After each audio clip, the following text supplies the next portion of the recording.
LinkedIn presents. Welcome to the Human Capital Innovations Podcast. We're your source for personal, professional, and organizational growth and development, where we share original research, explore industry trends, and interview executives and thought leaders from across the globe. We hope you join us often for practitioner-oriented content around all things related to leadership, HR, talent management, organizational development, and change management. Maximize your personal and organizational potential with Human Capital Innovations Podcast.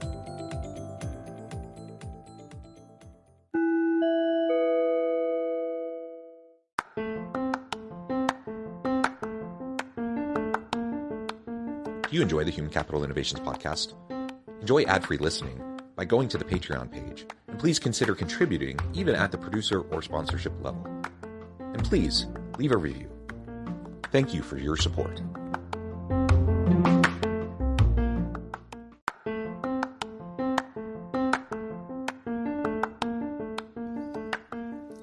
Welcome to the Human Capital Innovations Podcast. In this HCI Podcast episode, I talk with James Brogan about building team experience in your organization.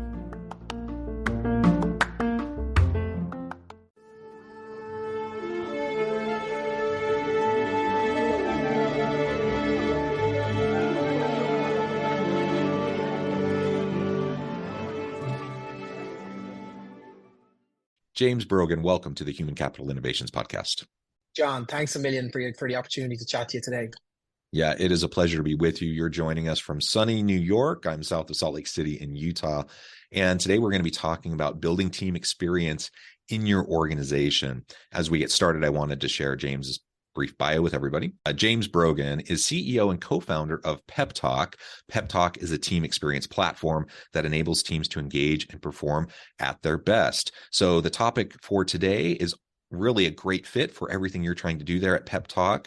And I'm thrilled to learn more about your organization and what you do and the tools and resources that you provide organizations to help them improve their team experiences. Before we dive on into the conversation, is there anything else you would like to highlight about your own background or personal context before we just dive on in?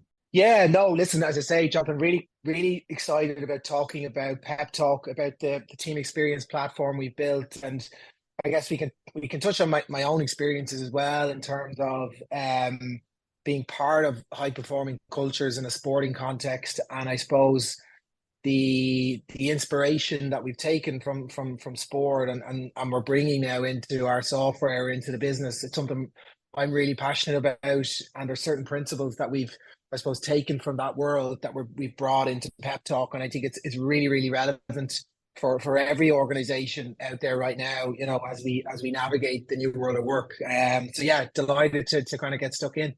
All right. Well, as we get going, why don't you start by just providing a little bit more of an overview? I gave it the littlest, tiniest of snippets, but tell us more about what PepTalk does and what you mean by team experience and why that's important to pay attention to. Yeah, no, totally. And I suppose I think the best way of looking at it is one of the biggest challenges organizations are facing right now, John, and I think it's across the board, is connecting people to the culture of the organization, making them feel part of the organization. Whether you're hybrid, whether you've just come out of the pandemic and the whole the dynamic between the employer and the employee, and maybe my value set and the employer's value set are sort of changing. So there's a number of different dynamics at play that are ultimately challenging organizations in terms of what is the experience like for the individual, and in particular, what is the experience like within the team. And within PepTalk, I guess what we've quickly realized, and we've been around for a number of years and we've been iterating and evolving our product, really, you know, what matters most to people is that sense of connection and emotional proximity. And emotional proximity, when I talk about that, that's really just this idea of feeling seen. So whether I'm coming to, you know, I'm in an office, whether I'm virtual, the idea that my manager in the organization cares about me and cares about my experience at work. So I think what team experience is about, it's about acknowledging that really what matters to me in terms of my working experience is hugely impacted by the team that I work with, because that's that sense of belonging and trust and camaraderie, but also then the important role that a manager plays within that. And really what the PepTalk product is about, it's about creating and enabling positive habits, rituals, and behaviors to take place within that team on a monthly basis to really proactively encourage the organization to acknowledge the importance of this, not just for because it's a good thing to do, because it's essential for high performance. And really, if you think about it, trusting your colleagues and knowing your colleagues on a human level, that's the fuel that drives performance. And you only need to look at sport in particular to see the importance that they place on that sense of connection and camaraderie that happens within a dressing room or a changing room. And you know, to close out on that kind of sporting piece, there's probably three key principles that I think are really important right now that we've taken from sport and brought into the PepTalk offering. The first is that great teams don't happen by accident. John, you've probably been part of some teams in your own career, and there's always, firstly, you tend to see people, they smile when you mention it, because it's a feeling. It's a feeling of, yeah, that was a good time in my career. But there tended to be things that team did that made it a great team. It didn't just sort of happen. And I think that's the first point. So if you acknowledge that great teams don't happen by accident, it's the onus is on the business and the manager to think about what are we doing every week, every month to proactively encourage positive behaviors to happen. And I think the second piece is then around this idea of, you know, we need to acknowledge that individual performance is great, but 2 + 2 equal, you know, the team, you know, this idea of, we talk a lot about team experience and that idea of team ethic. You know, if we can all contribute a little bit more for our colleagues, that little bit, that 1%, you know, that idea of committing more because I like the person beside me and I'm happy to commit a little bit more to that project or to that goal. That's very, very powerful and much more powerful than any individual contributor can make. And I think that's the last piece is around, a team is only as strong as its weakest link. You know, that a team, we need to acknowledge that we're all different. We all have different personalities. So how do we begin to understand each other? And then by understanding each other, then we begin to spot maybe challenges people are having with workload or burn or tensions that there may be within the team itself that we just need to have a conversation about. So only when the team can kind of be united ultimately and working towards that common goal, I think that's when the magic happens. And that's the area we play in, Tom or John, and that's the really exciting kind of, I think the next generation of software tools in our space are as much about creating opportunities for this, for connection and trust and camaraderie to be built, in addition to anything we might do from a productivity perspective. Yeah, I really appreciate that. There's a lot there that you just shared that I think there's a lot to unpack. And dig into, but maybe I'll frame it this way. There's a lot of talk, a lot of jargon around employee experience. People talk about employee experience all the time. I hear less dialogue specifically around team experience. Now, some of this could relate back to the sports type of teams. I have been in sports teams. I've also, you know, I perform. I am a musician. I've been parts of ensembles and groups that perform. And I see many of those same attributes. I've also been part of high performing teams in the workplace, you know, where we're just working on really cool stuff and there's a lot of energy around it. And, you know, I think people have seen examples of these in different types of team experiences. Maybe you could articulate a little bit more for us from your perspective and from the PepTalk perspective, you know, what's that difference between and perhaps the relationship between employee experience and team experience?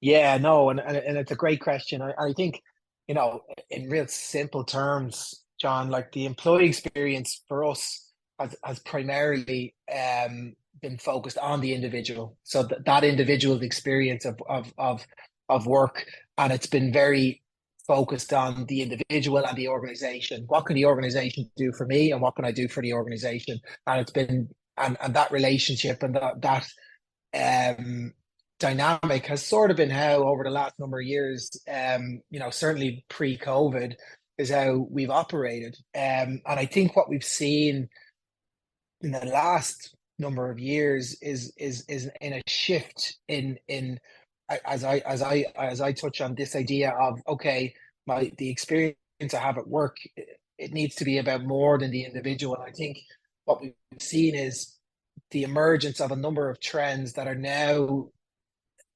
organizations acknowledging that belonging is the number one driver of employee engagement right now. So how do you create belonging? You can't create belonging in isolation. You need to create belonging by opening yourself up to the broader organization, and the most natural place for us for that is within the team. And how well do we sort of know our team? How well do we actually understand what motivates them, what drives them? So I think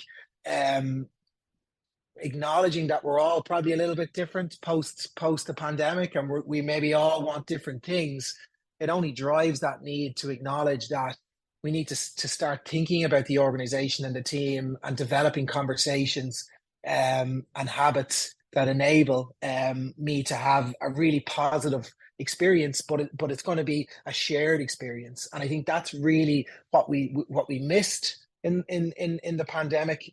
What we now yearn for and desire is this sense of belonging, and to have shared experiences at work, and to get to know each other. Even if I'm not necessarily going to be in the office every day, that's okay. We're not necessarily saying that we can have experiences, and this idea of feeling, I can feel seen. The idea of me coming to the office and just being seen is great, but what about me feeling seen? What about people asking me questions about how I am feeling today and what could be better about that? So I think acknowledging that we don't want to live, we don't ultimately, we want to live, we want to be part of a team. And I think the organization acknowledging the power of a team.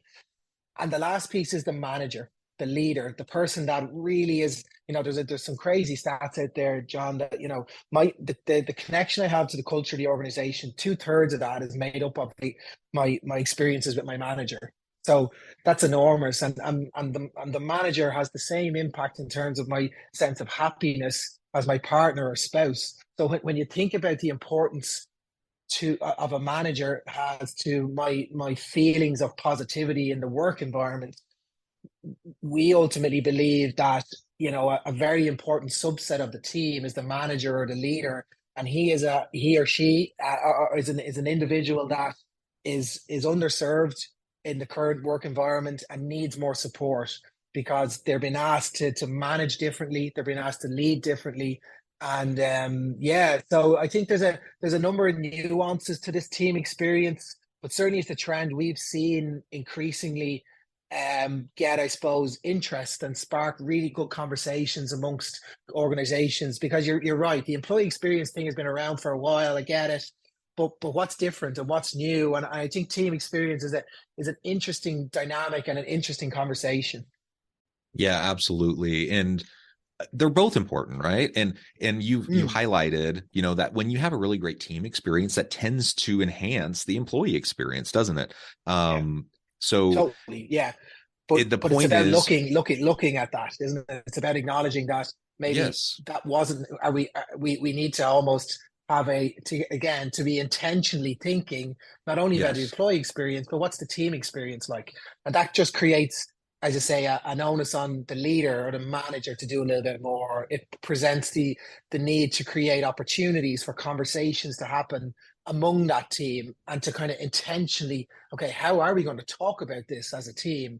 And I think that's the difference. I think it's just an acknowledgement that, I think we've just maybe been, I think it's a gap that organizations have right now in terms of how they look at employee experience, because the team is key. And as you say, we all have experiences of working within teams, and there's just opportunities there to create belonging. There's opportunities there to create a real sense of camaraderie, and ultimately drive the type of performance that organizations are looking for, in particular for lots of organizations that are probably trying to do a little bit more, maybe with a little bit less, in the current environment. So it's more important than ever.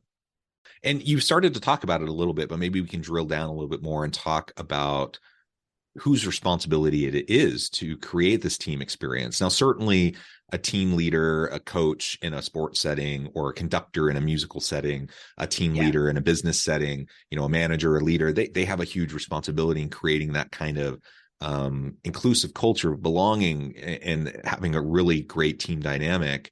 But let's talk a little bit more about that. And what are some of the specific things that leaders and managers need to be doing? And then what's like my role as an individual member of the team? What's my role and responsibility in trying to really enhance that team experience?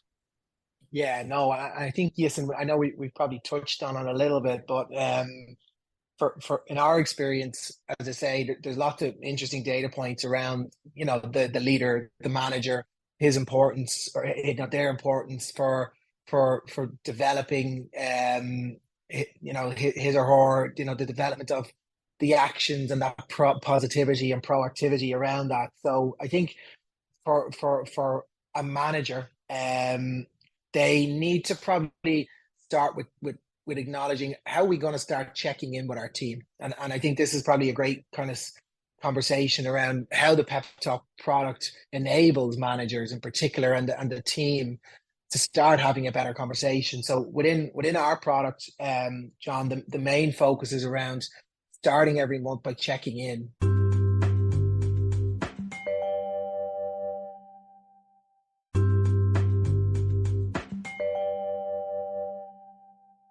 So again, helping people feel seen, helping people, how are we feeling about the month ahead? Are we energized? Are we anxious? Are we a bit in the middle? And then if there's areas that we need to get better on, what are they? And it could be workload, it could be connection, teamwork, purpose, and just having that data. That's the start for a really interesting conversation. And you're right, the leader is there to kind of set that tone. But the beauty of what we're saying is that's not a conversation for the manager to have in isolation. That's a conversation for the team to have, to say, okay, here's some interesting insights about how we're feeling as a team. So it's really about the team. This is the individual is part of that. But for Pep Talk, it's about looking at the trends and the emerging areas of focus amongst the team. If there was one thing that this team could get better at for the next 4 weeks, what would it be? And then how does Pep Talk begin? So our software then begins to understand the team and begins to suggest some interventions and some areas for that team to focus on. So really, it's this idea of a collective checking in to kind of see how we're feeling. And then, okay, what are we going to do about it? And I think that's where the Pep Talk solution is quite different to a survey tool, which tends to give lots of data, but maybe not a lot of, okay, well, what are we going to do about it? And it tends not to tool up managers who are so important in the actual cultural change that we ultimately may need to do here. So I think the beauty of what we're trying to do here, it's manager enabled, but really team ownership is important here. So each member of that team can ultimately lead out on contributing towards solving the problem. And I think that's really, you want to build trust, you want to create camaraderie. That's the way, the simple act of participation and contribution, almost at that point, Pep Talk has enabled that piece to, then we're really just enabling something to happen. And every organization,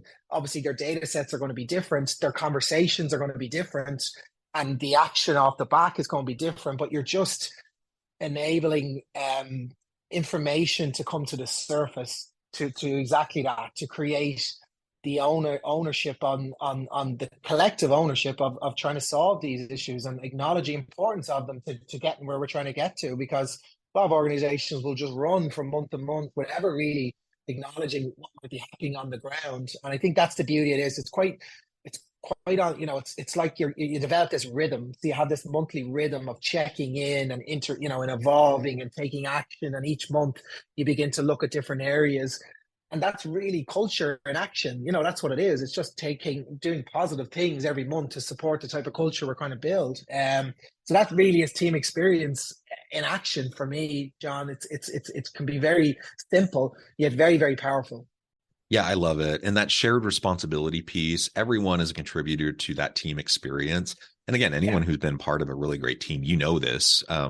Every single person plays a really integral role in making sure that experience stays positive, though certainly the coach, the conductor, the team lead, the manager, the leader, they certainly create the context, they create the environment, and they also, have a little bit of position power to hold people accountable. Hopefully within the team, they're holding each other mutually accountable as well. But the more you share that responsibility, I think the better the more high performing teams you'll experience, and ultimately you'll just have a better experience. You'll enjoy each other. So not just perform well, but like actually enjoy being with each other. You'll develop meaningful relationships with each other. You'll do cool stuff together. And all of that is really what we want to achieve. Yeah, and we've go got ahead. great examples of companies, and I just think one more recently that just they'd been working. There was a shift to a night shift, sort of working differently. Let's just say their work environment had changed, and there was a concern around just levels of morale, and the concern that really this change wasn't quite landing the way they hoped it would. And the beauty of what we were able to do was quickly, not wait for the annual survey. It was like we quickly got under the hood of that, and within weeks we'd understood, burnout was becoming an issue. It was surfacing in our check-in analysis over a 3-month period, and we were quickly then able to kind of tool up the managers and the leaders to get in and have positive conversations with that, and the issue began to subside. So it's only a small example, but it's this idea of as you say there, that really is what will inhibit your ability to change your organization, or inhibit the sales quota number that you're looking to target at the end of the month. It may be about getting your salespeople better at selling, but it's also about acknowledging that these are human beings, and we need to think about what other things may be inhibiting them from being the best version of themselves. And I think that's really that idea of holistic performance is about that. It's about the team. It's about acknowledging and, as you say, collectively support each other on the journey towards whatever the goal is at the end of the quarter, at the end of the year. That's a really exciting area for us. So I think that represents the future, how organizations are going to build teams and get performance. We can't keep hammering people over the head, say work harder. It's about working smarter and acknowledging what drives performance. It's the stuff we're talking about: trust, camaraderie, connection. I could go on for ages. This is such a fun topic. James, this has really been a pleasure. I know at the time I need to let you go here in just a minute, but before we wrap things up for today, I wanted to give you a chance to share with the audience how they can connect with you, find out more about your work, your team, where they can find out more about Pep Talk, and then give us a final word on the topic for today. Yeah, great. So, John, I suppose, as I say, my name is James Brogan. You can find me on LinkedIn. I'm the co-founder and CEO. www.peptalk.com for any more details on our company. We'd love to kind of hopefully get some people interested in, we'll run product demos. We'll get you to sign up to some of our webinars that are coming up over the next number of weeks and months. I promise our webinars are engaging. They're interesting. We're really getting into depth on this product. And this opportunity. And listen, in summary, I think what we are trying to do in the world of work is really different. And I think the need for organizations to think differently about how they engage, energize, and ultimately define performance for the new world of work is shifting. And we're representative of the type of organization, the type of organizations we are working with across the deskless environment in terms of construction, engineering, pharma, all the way across into tech as well. So this is happening. This shift is happening, and we'd love to talk to some companies that are interested in learning more. So again, congratulations on the podcast. It's great to have an opportunity to be here. And thank you again for the opportunity. Thank you so much, James. It has truly been a pleasure. I encourage the audience to reach out, get connected, find out more about what James and his team can do for you at Pep Talk. And as always, I hope everyone can stay healthy and safe, that you can find meaning and purpose at work each and every day. And I hope you all have a great week. Do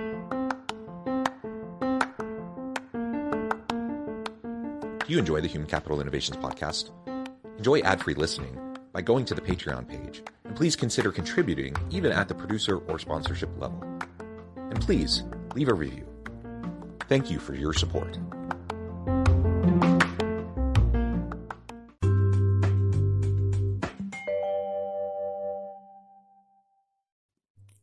Thanks again for joining us for this episode of the Human Capital Innovations Podcast. I hope you stay healthy and safe and that you have a great week.